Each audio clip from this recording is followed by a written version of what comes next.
뉴스 보도를 보셔서 아시겠지만 지금 또 우리나라의 코로나19 바이러스 확산 속도가 심상치 않다라고 하는 보도를 보셨을 것입니다.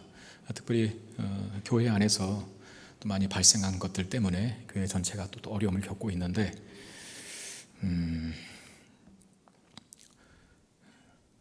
기도해 주시고 또 이것으로 인해서 우리의 사역이 또 우리의 모임이 우리의 예배가 뒷걸음질 치는 일이 없기를 또 마음으로 각오하고 또 준비하며 기도할 수 있기를 바랍니다. 이제 좀 뭔가를 해보려고 또 이렇게 마음을 먹고 근데 그것이 계속 안 되는 상황에 놓일 때 저도 때로는 인간인지라 그 마음이 위축되기도 하고 많이 답답할 때가 있습니다. 그러나 그럼에도 불구하고 우리의 소망을 하나님께 두고 그 모든 일어나는 일들과 사건 속에 하나님의 지식 밖에서 일어나는 일은 없다는 것을 기억하고 그분이 선하시다면 또 완전한 지혜를 갖고 계신 분이시라고 한다면 우리에게는 어렵고 힘들고 내키지 않는 일이기도 하겠지만 그러나 이 모든 일들을 사용하셔서 반드시 좋은 일을, 선한 일을, 위대하고 거룩한 일을 결실하게 될 줄로 믿습니다. 그 믿음 가지고 우리 담대하게 섰으면 좋겠고 비록 이 어려움 때문에 이 현장에서 나와 같은 예배당의 공간에서 예배하지 못하고 가정에서 예배드리시는 분들도 다시 신앙의 옷깃을 여미고 그 상황 속에서도 하나님의 임재와 역사하심을 기대하는 마음으로 준비된 마음으로 최선을 다해서 예배에 참여할 수 있기를 바라겠습니다. 우리 좌우에 계신 분들과 한번 인사할까요? 주 안에서 사랑하고 축복합니다. 여러분 이제 여로보암이 누군지 아시죠? 여로보암하고 누구랑 헷갈리지 말라 그랬어요?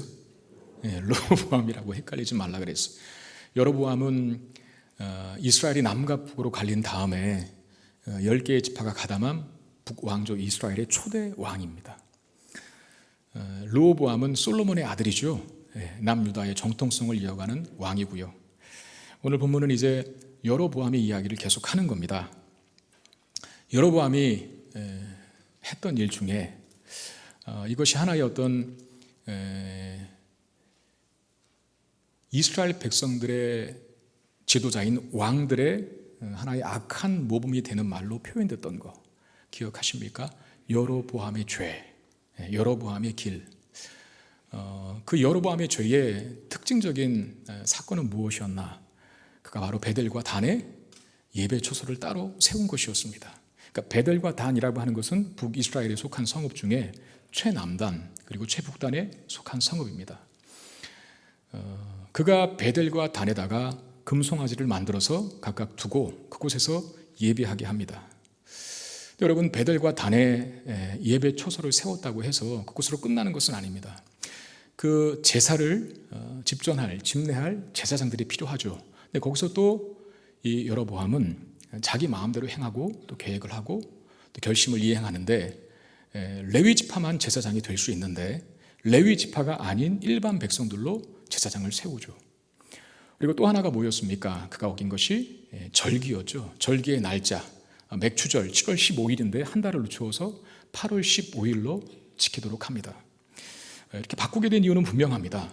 자신이 통치하는 북쪽의 사람들이 남쪽의 예루살렘으로 내려가는 것을 막기 위함입니다. 정통성은 남유다 땅에 있거든요. 무엇보다도 남유다 예루살렘 성읍 안에 있는 예루살렘 성전이 이스라엘 삶의 신앙의 구심점이었어요. 그 핵심과도 같은 이스라엘 전체를 상징하는 예루살렘 성전이 북쪽에 없고 남쪽에 있었기 때문에 여로보암은 두려운 것이었습니다. 제사를 지내러 또 절기를 지키러 자꾸 북쪽의 사람들이 남쪽으로 내려가다가 이거 자칫 르호보암 왕에게 민심이 쏠릴 수 있겠다, 빼앗길 수 있겠다라고 하는 그런 부담을 갖게 됩니다. 그에 대한 조치로 이런 일들을 단행한 것이죠. 상식적으로 보면 어쩌면 왕으로서 백성을 하나로 묶는 탁월한 정책일 수도 있어요. 그리고 편의를 제공하는 상당히 지혜로운 정책 같아도 보입니다. 그러나 우리는 신앙의 눈으로 무엇을 봐야 하고 또 성경은 단지 일반론적인 관점에서 기록된 책이 아니라는 것. 예를 들면 이스라엘 역사를 기록했지만 이스라엘 다만 역사만 기록된 게 성경책은 아니거든요. 신학적인 또는 신앙적인 관점으로 봐야 하는 것은 이게 바로 하나님의 이야기이기 때문에 그렇습니다. 일반적으로 봤을 때 여로보암이 정책을 참 잘하고 있다. 백성을 하나로 묶고 편리를 제공하고 있으니까요. 그러나 치명적인 결함이 그 안에 있다는 걸 우리는 압니다. 그 결함이 뭡니까? 하나님 말씀을 무시하고 하나님의 말씀을 왜곡하는, 변질시키는 오류가 있죠. 하나님의 뜻대로 행해야 할 왕이 하나님의 말씀을 거부하고 거절하고 자기 마음대로 행하고 있다라고 하는 것에 이 여로보암의 정책에 치명적인 결함이 있어요. 오늘 본문은 여로보암의 이런 결정에 대해서 하나님께서 좌시하고 계시지 않다는 것을 보여줍니다. 다시 말하면 개입하셔서 제동을 거십니다. 중단해라, 스톱해라 라고 말입니다. 1절 말씀, 보라 그때에 하나님의 사람이 여호와의 말씀으로 말미암아 유다에서부터 베델에 이르니 마침 여로보암이 제단 곁에 서서 분향하는지라 그랬습니다. 보라라고 시작하는데 뭘 보라는 겁니까? 여로보암이 만행을 한번 보라는 거예요. 하나님 말씀 무시하고 영적인 가치를 사소한 것으로 여긴 후에 이스라엘 사회에 어떤 일이 벌어지는지를 보라라고 하는 것이죠. 어떤 일이 벌어지고 있습니까? 여러분 1절 말씀 속에서도 여전히 자기 마음대로 행하고 있는 여로보암의 죄를 발견할 수 있는데 그게 뭡니까? 자기 스스로 분향하고 있다는 거예요. 여러분 이스라엘 사회에 제사 제도를 주관하는 자는 누굽니까? 그걸 집례하고 집전하는 자는 제사장들이에요. 왕이라 할지라도 제사장이 가진 그 권한을 결코 침해할 수 없습니다. 제사장에게 어떤 특권과 특혜를 베풀고 하나의 보이지 않는 기득권을 주시기 위하여서 그렇게 정하신 것이 아니라 그게 하나님 말씀이에요. 하나님의 말씀이고 하나님의 법칙이고 하나님의 뜻이라고 한다면 왕은 그 나라의 가장 높은 권력과 힘을 가지고 있어도 하나님이 정하신 법을 침해하면 안 돼요. 그건 신앙의 일이고 믿음의 일이거든요. 근데 여로보암이 그걸 무시하고 자기가 직접 집례할 수 있었던 일에 망설임이나 주저함이 없었다라고 판단되는 이유 중에 하나는 그는 제사장을 아무나 세워버렸지 않습니까? 그러니까 자기가 집전하는 것도 결코 어렵지 않았을 거예요. 죄라는 것은 확장성을 갖고 있습니다. 하나 지으면 끝날까요? 2개, 3개, 4개 짓고 싶은 겁니다. 여러분 제 방에 구멍이 하나 나 있다고 해서 그 구멍을 방치하면 안 되잖아요. 왜? 우리는 압니다. 그 구멍을, 터진 구멍 속에서 지금은 졸졸졸 시냇물처럼 흐르지만 나중에는 그 구멍이 확장되어서 제 방 뚝 전체를 무너뜨려 홍수의 재난을 발생시킬 수 있다는 것을 알기 때문에 미리 막는 거예요.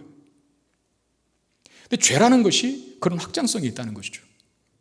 여로보암의 죄가 계속해서 커져가고 있습니다. 그리고 깊어져 가고 있습니다. 그리고 확대되어져 가고 있습니다. 이런 상황에서 하나님께서 한 선지자를 보내십니다. 특이한 건 이 베델 땅에 보내진 선지자가, 북이스라엘 땅에 보내진 선지자가 남유다 출신이라는 거예요. 여러분 북이스라엘 백성들도 하나님의 백성입니다. 그렇잖아요. 그 땅은 10개의 지파가 가담한 땅입니다.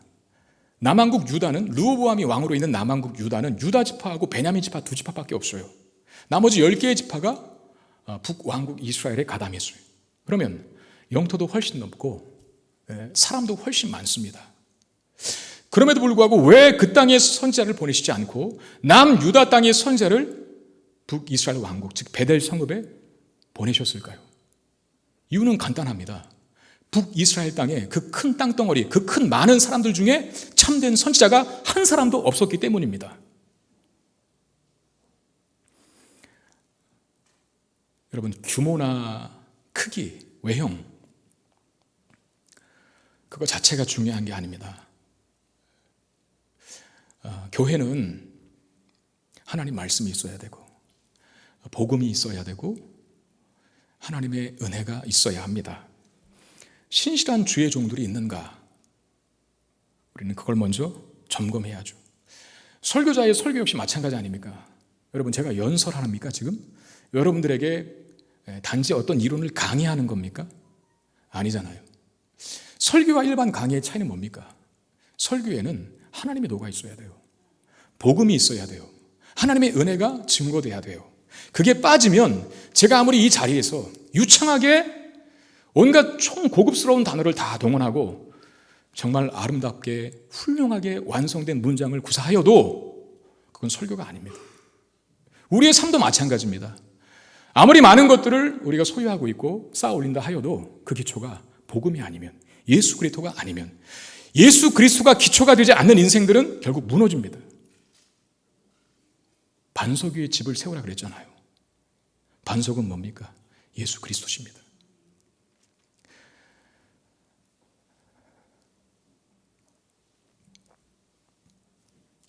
남유다에서 온 선지자가 하나님 말씀을 증거하는데 베델 제단의 파멸을 예언을 해요. 자, 2절 말씀 보시겠습니다. 하나님의 사람이 제단을 향하여 여호와의 말씀으로 외쳐 이르되 제단아 제단아 여호와께서 이와 같이 말씀하시기를 다윗의 집에 요시아라 이름하는 아들을 낳으리니 그가 내 위에 분향하는 산당 제사장을 내 위에서 제물로 바칠 것이고 또 사람의 뼈를 내 위에서 사르리라 하셨느니라. 이게 지금 베델에 파송된 보내어진 남유다의 선지자가 여로보암 왕과 그 베델 제단을 섬기는 사람들에게 선포하는 말씀이에요. 근데 줄기차게 오늘 본문에서는 이 선지자의 이름을 밝히지 않습니다. 뭐라고 합니까? 하나님의 사람이라고 묘사합니다. 끝까지 그래요. 13장에서. 왜 하나님의 사람이라고 줄기차게 이렇게 묘사할까요? 이름이 분명히 있을 텐데 분명한 이유는 하나님의 사람, 즉 선지자는요 하나님의 말씀에 죽고 사는 자이기 때문이라는 것을 강조하게 합니다. 지금 오늘 본문에 누구와 대조되는 것입니까? 이 선지자가 여로보암, 하나님 말씀을 무시하고 왜곡하고 변질시키는 한 왕이었던 그 여로보암과 대조시키는 인물로 하나님의 사람 선지자가 등장하고 있는 것이죠. 하나님께서 이 선지자를 보내셔서 여로보암의 만행을 지적합니다. 그의 죄에 제동을 거시는 것입니다. 여기서 우리는 하나님의 개입을 봐요. 하나님은 처음부터 카운터 펀치를 날리시지는 않습니다. 달래시죠. 그리고 깨우치십니다. 그리고 뭐가 잘못됐는지 경보음을 울리십니다. 요새 우리나라 차들도 참 좋아졌는데 이렇게 자동차들을 보면, 특별히 승용차들을 보면 굉장히 고급스럽습니다. 그 고급스러움 중에 하나는 운전자의 안전을 얼마나 철저하게 고려하여 설계되었는가, 그런 장비들, 장치들이 장착되었는가에 있는 것 같아요. 그래서 조금 고급스러운 차들을 타보시면 아시겠지만 거리가 좁아지면 경보음이 울립니다. 차간 거지 유리하라고. 주차할 때도 삑삑삑 다 알려줍니다. 부딪히지 말라고. 더 이상 가면 안 된다고. 그리고 차선을 변경할 때에도 백미러에 뒤에 따라오는 차가 위험한 간격을 갖고 있으니까 지금 하지 말라라고 그렇게 경고도 줘요. 그 경보음을 들어야만 안전하게 운전할 수 있는 것이죠. 만약에 운전자가 그 경보음을 무시하고 지 마음대로 행한다면 뻔합니다. 큰 사고가 나게 되는 법입니다. 하나님도 사고 나지 않도록 하기 위해서 우리의 삶에 경보음을 울려주셔요. 잘못된 길로 갈 때 잘못된 길로 가지 말고 바른 길로 돌아서라 라고 그렇게 경보음을 울리십니다. 때로 말씀을 통해서, 우리의 기도를 통해서, 또 누군가의 신앙적인 조언을 통해서 말씀하시는데, 경보음을 울리시는데 우리는 그때 돌이킬 수 있어야 하는 것이죠. 유다에서 온 선지자가 울리는 경보음은 뭡니까? 굉장히 구체적이고 또 동시에 충격적인데, 우리가 금방 2절 말씀 읽었지 않습니까? 훗날 다윗의 후손으로 요시아라고 하는 사람이 온다는 거예요. 그 요시아라고 하는 사람이 와서 행하는 것이 뭐냐면 이 불법적인 베델 제단, 베델의 성소를 처참하게 무너뜨릴 것이고 파괴할 것이다 라고 하는 예언입니다. 여러분, 요시아라고 하는 사람, 오늘 본문 이전에 그 이름이 명확하게 명시되어 있는데 이 사람이요 사실상 이 시점에서부터 300년 후에 태어날 사람입니다. 그러니까 현실에서 존재하는 사람이 아니에요. 3년도 아니고 30년도 아니고 300년 후에 다윗의 자손으로 태어나는 왕, 남유다의 왕이죠. 이 요시아라고 하는 사람이요 남쪽과 북쪽의 종교 개혁을 일으킵니다. 남유다를 개혁하고, 이 요시아가 태어나서 왕이 옳았을 때에는 북이스라엘이 이미 망했어요. 그러나 북쪽의 모든 우상의 찌꺼기들을 무너뜨리고 정화시키는 작업을 하는데, 그 사건을 열왕기하 23장 15절 16절에서 정확하게 기록하고 있습니다. 또한 이스라엘에게 범죄하게 한 느밧의 아들 여로보암이, 그렇죠, 여로보암이 나왔죠. 베델에 세운 제단과 산당들을 왕이 헐고, 그 왕은 요시아를 말합니다. 또 그 산당을 불사르고 빻아서 가루를 만들며 또 아세라 목상을 불살랐더라.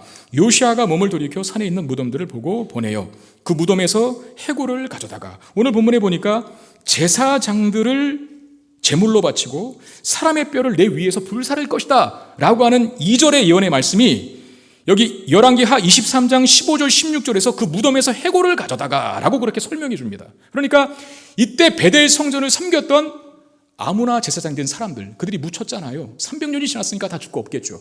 그들의 무덤을 파헤쳐서 그 해골을, 그 뼈를 다시 태워버린다는 거예요. 가루로 만들어버린다는 것이죠. 그러면서 그 제단을 더럽게 하니라. 이 일을 하나님의 사람이 전하였더니, 여기 하나님의 사람이 누구겠습니까? 오늘 본문에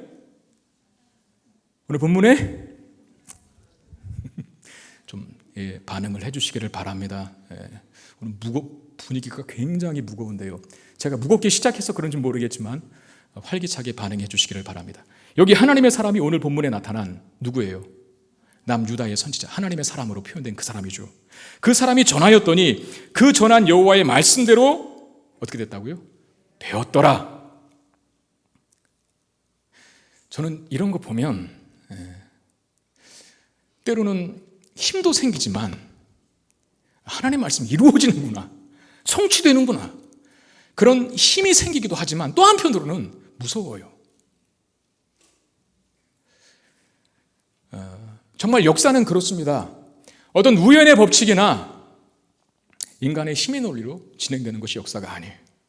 역사는 하나님의 말씀대로 진행됩니다. 오늘 본문이 그걸 보여주고 있잖아요. 성경의 예언은 크게 두 가지지 않습니까? 믿는 자들의 구원과 승리, 그리고 믿지 않는 자들의 심판과 저주입니다. 믿는 우리가 믿었기 때문에 그 믿음을 통해서 갖는 하나님의 구원에 감사하고 기뻐할 수 있어야겠죠. 그러나 또 한편으로는 믿지 않는 세상을 향한 하나님의 그 마지막 심판을 두려운 마음으로 받을 수 있어야 돼요. 그러면서 우리의 신앙을 계속해서 점검하고 또 점검해 가야죠. 그리고 믿지 않는 우리의 가족과 이웃을 위해서 끊임없이 기도해야 할 이유가 거기 있는 것입니다. 이 베델 제단의 처참한 운명을 예언한 선지자, 이 선지자가 그래요. 내가 이렇게 저주와 같은 예언을 하고 있지만 사실 내가 스스로 하는 말이 아니라 하나님께서 나에게 전하라고 주신 말씀을 전한 것이다. 그러면서 징조가 나타날 것을 예언해요. 그러니까 자기가 한 말이 하나님의 뜻이고 하나님이 선포하라고 하는 말씀이다 라는 것을 증명할 만한 징조, 그게 3절에 언급된 내용입니다. 그날에 그가 징조를 들어 이르되 이는 여호와께서 말씀하신 징조라.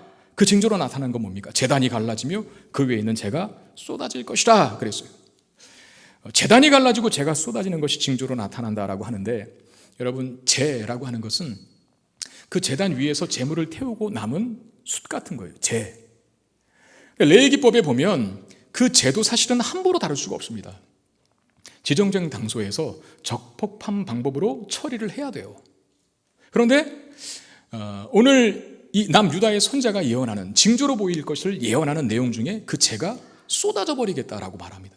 내팽개쳐져 버린다라고 하는 뜻이거든요. 이게 말하는 게 뭡니까? 하나님은 베델 성소의 예배를 인정하지 않는다는 거예요. 아무리 화려하고 금송아지가 들어있고 많은 사람들이, 그리고 십적 왕이 집례하고 그래서 화려해 보이는 예배를 할지라도 하나님 말씀을 어기는 제단, 어기는 예배, 어기는 모임은 인정하지 않으신다는 것을 뜻해요. 여러분, 여로보암은 베델과 단의 제단을 세워서 백성들로 하여금 예루살렘까지 내려가야 할 번거로움을 제거해 주었습니다. 백성들의 입장에서는 야, 우리 왕 최고다, 박수 칠 만한 일 아니겠습니까? 불편함을 제거해 주었으니까.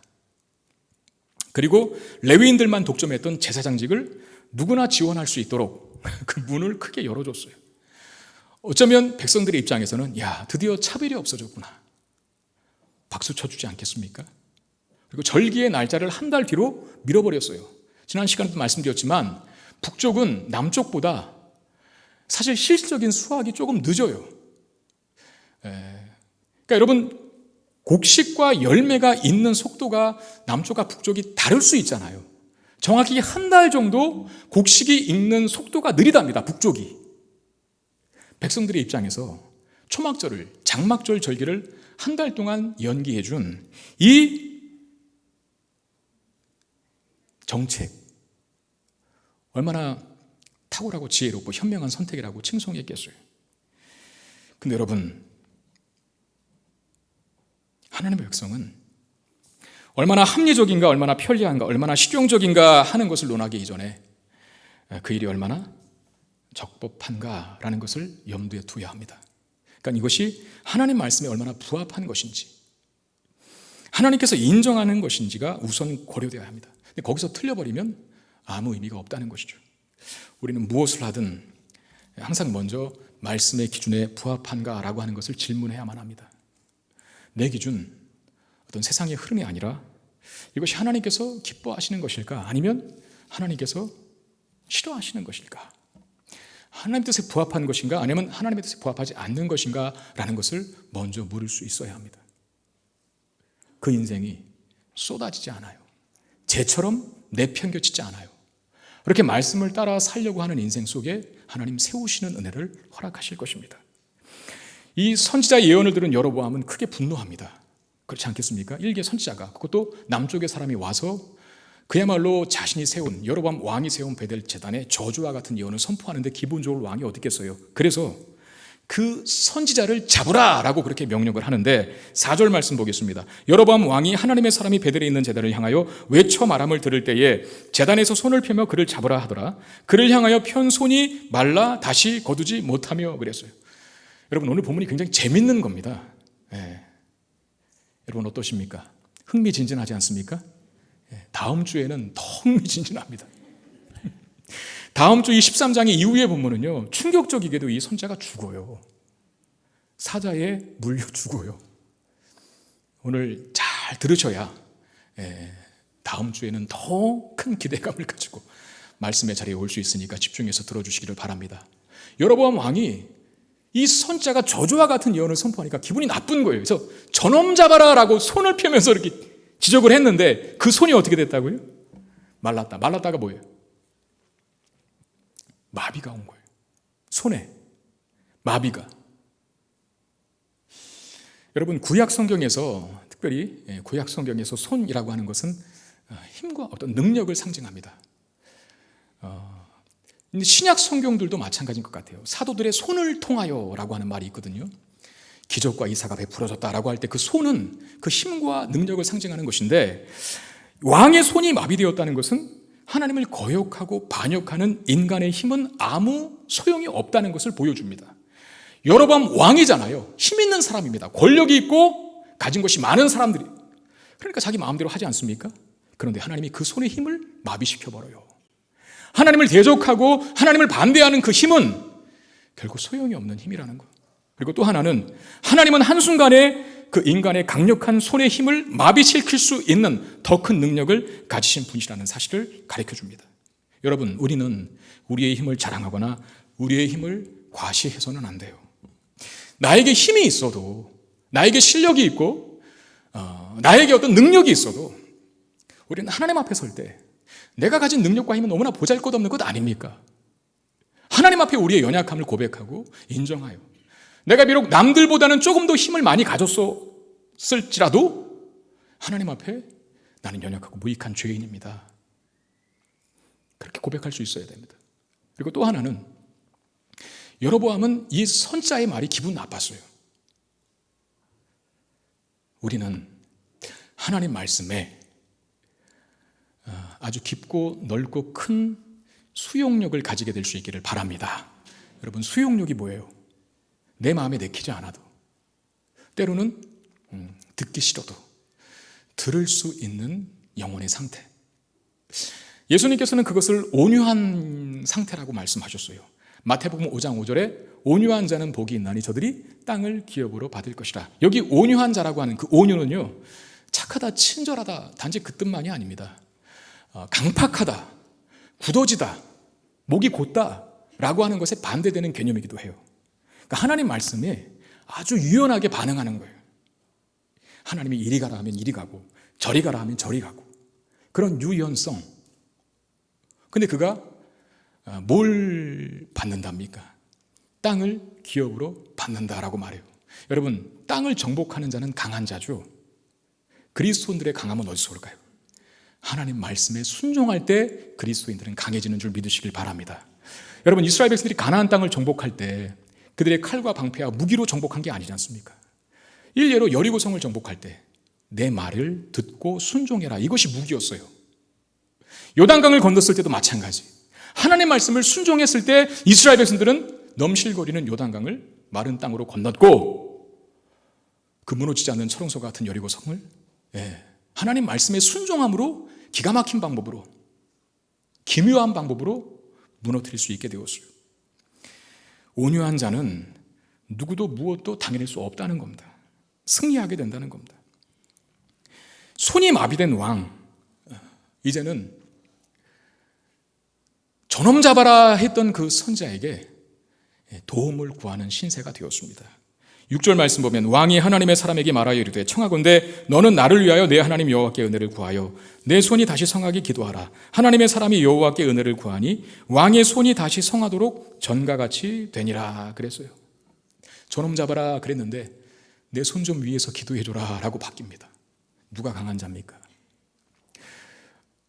인간적인 기준으로 보면 왕이 강한 자죠. 많은 걸 갖고 있으니까. 그러나 오늘 본문에서는 모든 걸 갖고 있는 여로보암 왕이었지만 하나님이 계시지 않으니 그는 약한 자로 전락합니다. 나 좀 고쳐주세요 라고 말합니다. 누구에게? 선지자에게. 선지자는 세상적인 관점과 기준으로 봤을 때에는 별로 가진 게 없는 자예요. 그러나 그는 하나님을 가졌습니다. 그러니 왕보다 강한 자로 설 수 있다는 것입니다.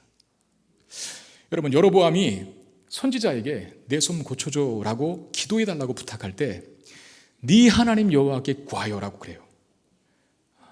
우리 이 말도 주목하여 볼 수 있어야 합니다. 왜 네 하나님입니까? 왜 너의 하나님입니까?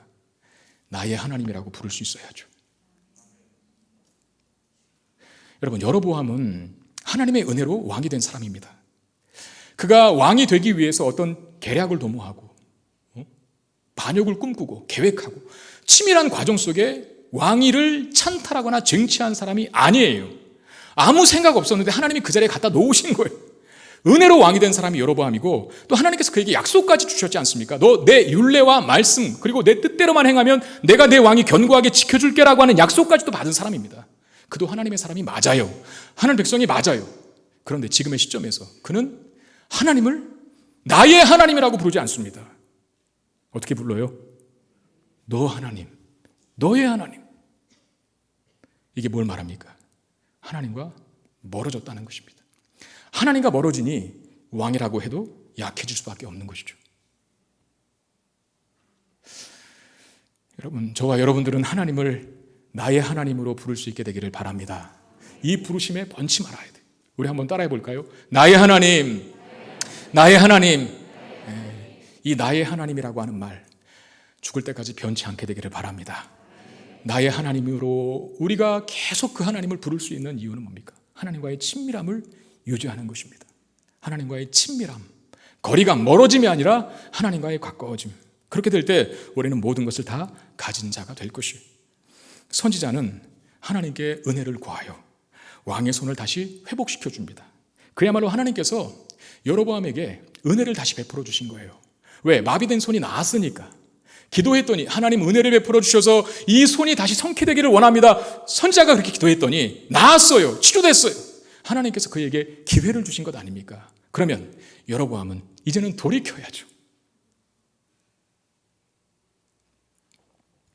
하나님 말씀을 듣는 쪽으로 가야죠. 회개해야죠. 그런데 여로보암은 어떻게 합니까? 오늘 13장 본문 거의 마지막 부분인 33절 상반절에 보면 여로보암이 이 일 후에도 그의 악한 길에서 떠나 돌이키지 않았다라고 그렇게 안타까운 기록을 하고 있어요. 여러분, 하나님은 우리에게 늘 기회를 주시고 늘 은혜를 주십니다. 그러나 우리에게 끊임없는 기회와 은혜를 주셔서 우리를 바르게 세우시는 분이 맞으신데, 믿는 참된 믿음을 가진 사람들은 그 은혜와 기회를 악용하지 않습니다. 예수님께서도 38년 된 중풍병자를 치료하신 다음에, 요한복음 5장에 있는 기록이었죠. 38년 된 중풍병자를 낫게 하신 다음에 뭐라고 권면하셨습니까? 너 다시는 가서 범죄하지 말아라, 이렇게 말씀하셨어요. 요한복음 8장에서는 현장에서 가늠하다 붙잡힌 여인이 그 당시에 돌로 쳐 죽임 당해야 되지 않겠습니까? 그 광경 속에서 예수님 계십니다. 그리고 돌을 집어 여인에게 던지려고 하는 그 군중들을 향하여 너희 중에 죄 없는 자가 먼저 돌로 치라 라고 말합니다. 그 중에 누가 죄 없는 자가 있겠습니까? 다 돌을 두고 떠나죠. 예수님과 여인만 남습니다. 예수님 말해요. 가서 다시는 죄를 범하지 말라.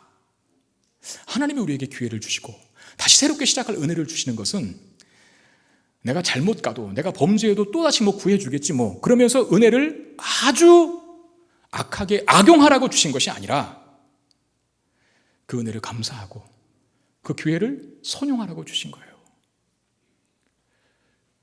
그 기회를 선용하는 게 뭡니까? 돌이켜야죠. 내가 세상을 바라봤다면 이제는 하나님의 은혜를 바라봐야죠. 나를 의지하고 살았다면 이제는 하나님만 의지하고 살아가야죠. 근데 안타깝게도 우리는 많은 경우에 있어서 하나님 한 번만 저에게 기회를 주시고 은혜를 주십시오라고 기도합니다. 사실 우리 인생 자체가 굉장히 불안하고 연약하다 보니까 그런 기도는 우리 늘상 합니다. 때로는 무너진 건강을 회복하게 해달라고, 때로는 만신창이 된 내 사업장을 하나님 다시 일으켜 세워달라고 기도합니다. 놀랍게도 하나님께서 기적과 같이 역사하셔서 무너진 건강을 회복시켜 주시고 만신창이 되어준 사업장을 다시 이렇게 세워주셨습니다. 기도응답을 받았어요. 할렐루야 라고 찬양하다가 하나님 앞에 참된 예배를 드리는 것은 잠시, 또다시 개가 토했던 것을 다시 먹는 것처럼 죄의 길로, 옛사람의 길로 돌아가 버리는 우리의 모습이 있을 때가 있습니다. 제가 여러분들에게 겁을 주고 여러분들을 위협하고 여러분들을 협박하는 차원에서 이 말씀을 드리는 것이 아니라 성경적 원리가 그런 것 같아요. 예수님께서 그 이야기를 하셨지 않습니까? 악한 영이 들어온 사람이 그 내면이 청소되고 수리되었어요. 악한 것이 떠나게 되었어요. 그러면 어떻게 합니까? 영적인 가치로, 성령의 충만으로 자기의 내면과 영혼을 채워야 되는데 그 일을 안 했어요. 그랬더니 어떻게 됩니까? 다시 악한 것들이 더 많은 무리로 그 안에 들어와 그를 처참하게 무너뜨렸다라고 하는 말씀을 하십니다. 은혜를 받고 하나님께서 주신 기회를 얻었다면 여러분 그 기회에 감사한 마음으로 붙들고 귀하게 여기고 이제는 내가 옛사람의 습관을 버리고 새사람의 옷을 입은 자처럼 은혜와 복음에 합당하게 살겠습니다 결심하고 앞만 보고 달려가는 저와 여러분 되시기를 바랍니다. 코로나가 판을 쳐도 우리의 예배가 위축되지 않았으면 좋겠어요. 우리의 사역이 뒷걸음질 치지 않았으면 좋겠습니다. 우리의 영혼이 다시 낙심과 절망으로 빠지지 않게 되기를 바랍니다. 여로보암에게 하나님께서 기회를 주셨는데 그는 다시 악한 길로 돌아갑니다. 오늘 본문에는 여로보암이 자신의 손을 낳게 해준 그 선지자에게 이런 제안을 합니다. 7절 말씀, 왕이 하나님의 사람에게 이르되 나와 함께 집에 가서 쉬라. 내가 내게 예물을 주리라. 그냥 단순하게 생각하면 저 선지자가 기도했더니 내 팔이 나았단 말입니다. 마비가 된 손이 나았어요. 고맙겠죠. 그래서 대접하려고 합니다. 너 오늘 내 집에 가서 쉬고 내가 너에게 많은 선물 줄게 라고 제의합니다. 그를 환대하는 겁니다. 이게 진심인지 아니면 어떤 감추어진 악한 의도가 있는지는 모르겠어요. 성경에 어떤 코멘트도 없으니까요.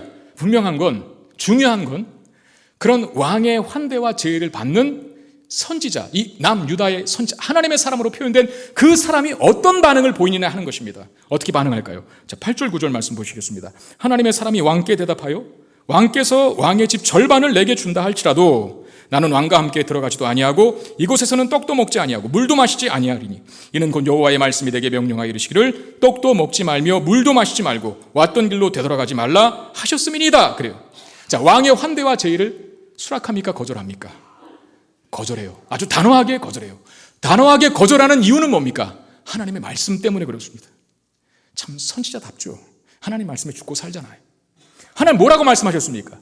그 땅에서 떡도 먹지 말고 물도 마시지 말래요. 여러분, 떡도 먹지 말고 물도 마시지 말라는 것은 당시 이스라엘 사회의 식탁의 규제를 말합니다. 식탁의 교제는 하나 된다는 거예요. 함께 한다는 거예요. 가족과 같이 여긴다는 거예요. 다시 말하면 죄와 타협하지 말라는 겁니다. 섞이지 말라는 겁니다. 그리고 왔던 길로 되돌아가지도 말라고 명령하셨습니다.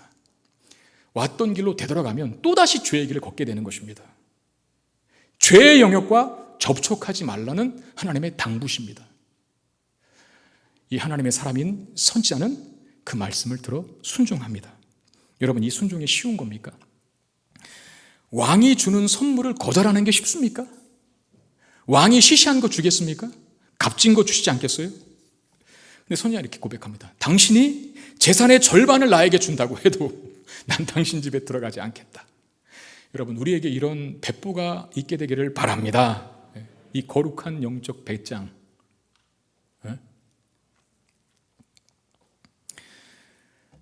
세상의 어떤 징계한 것보다도 하나님 말씀이 최고의 가치이기 때문에 당신이 나에게 재산의 절반을 준다고 해도 난 하나님 말씀 부인할 수 없습니다 라고 고백할 수 있었던 것 아니겠어요?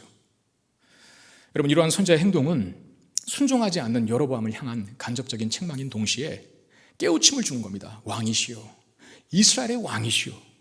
이스라엘의 왕의 가장 중요한 책임과 역할은 하나님 말씀에 순종하는 것입니다.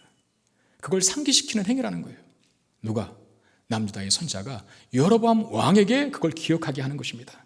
그러면서 다른 길로 갑니다. 10절 말씀 보시니 이에 다른 길로 가고 자기가 베들에 오던 길로 되돌아가지도 아니하니라 그랬어요. 여러분, 여기서 말하는 다른 길이란 뭐겠습니까? 간단하죠. 세상의 길이 아니라 하나님 말씀의 길을 걷겠다는 뜻입니다. 우리는 우리가 가야 할 길이 따로 있습니다. 중요한 것은 그 길이야말로, 말씀의 길이야말로 우리에게 생명의 길이 된다는 사실입니다. 마태복음 7장 13절 14절 말씀, 우리 다 같이 한 목소리로 크게 읽어보도록 하겠습니다. 시작. 좁은 문으로 들어가라.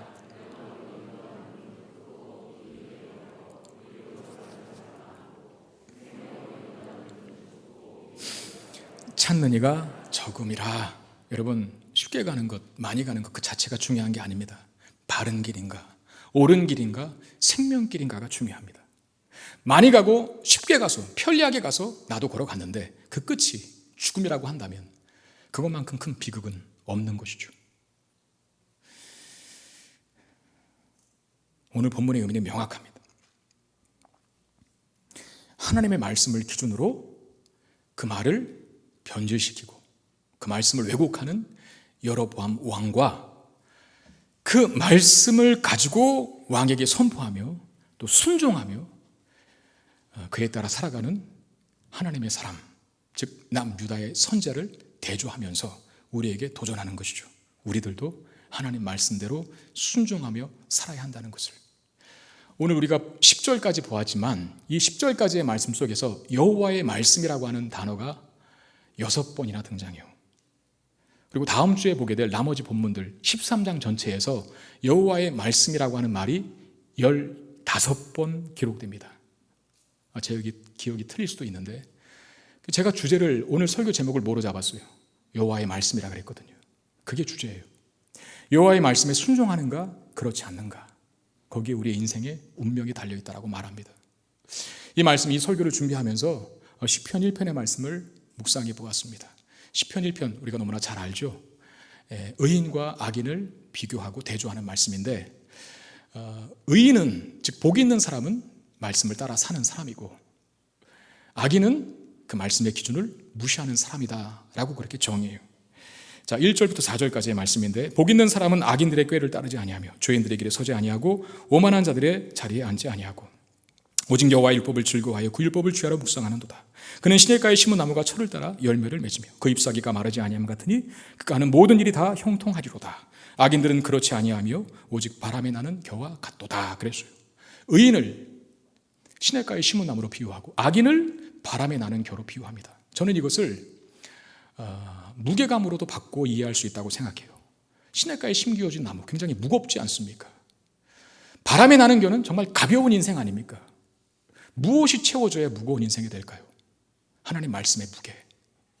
여러분, 때로는 말씀을 지켜야 한다, 그 말씀대로 순종하며 살아야 한다는 것이 우리에게 어떤 큰 무게감으로, 즉 짐으로 여겨질 때가 있어요. 그런데 그 무게가 우리의 인생을 구원하고 우리를 생명으로 인도하는 놀라운 능력이 되게 된다는 사실을 믿는다면 말씀을 지켜 살아가야 할 부담들, 또 어려움들 우리 등이 극복할 수 있을 줄 믿습니다. 제가 읽었던 책 중에 하나가 최고의 변화는 어디서 시작되는가라고 하는 책인데, 벤저민 하디라고 하는 사람이 쓴 책입니다. 신앙 서적이보다 그냥 일반 서적에 가까운 책이거든요. 근데 그 책에 이런 이야기가 기록되어 있어요. 어떤 청년이 트럭 한 대를 새로 구입을 했는데 그 청년이 그 트럭의 성능을 시험하고자 마침 또 땔감도 떨어지고 집에 그 트럭을 몰고 이 눈이 많이 쌓인 산속으로 그 트럭을 몰고 들어갑니다. 그리고 도로 가장자리에 그 트럭을 세워놓는데, 여러분 어떤 일이 벌어질지 금방 아시겠죠? 그 차가 눈구덩이에 빠지고 만 것입니다.